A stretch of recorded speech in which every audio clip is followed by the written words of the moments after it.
montagne neuchâteloise continue d'être un objet de préoccupation. La classe politique est au créneau. Vous allez voir qu'en pédiatrie, c'est désormais en ordre ou à peu près, mais il y a d'autres défis à relever. 2 ans après la présentation de son concept de cabinet de groupe, Medicentre tourne à plein régime, avec 3 médecins, une infirmière et 3 assistantes médicales. Alors, plusieurs bonnes nouvelles, effectivement, pour les habitants des montagnes neuchâteloises. De savoir que Medicentre évolue, qui était une petite start-up qui aujourd'hui se transforme en société anonyme, dont les médecins qui travaillent à Medicentre deviendront les propriétaires. Et dans ce contexte, le plaisir d'accueillir un pédiatre à La Chaux-de-Fonds. Il est arrivé avant-hier et s'appelle Philippe Compagnon. Ce pédiatre français ne comprend pas pourquoi c'est si difficile d'embaucher des médecins à La Chaux-de-Fonds. Non, je ne comprends pas très bien.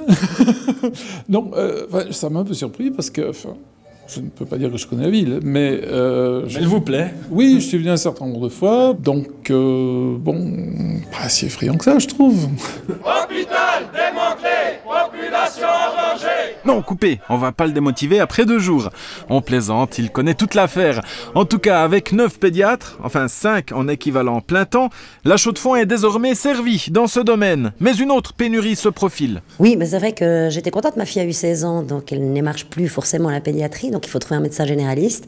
Mais je me suis rendu compte que les médecins que j'apprécie prennent à peu près tous leur retraite. Donc là aussi, il faudra peut-être axer maintenant les pédiatres, c'est bon, il nous faudra des généralistes.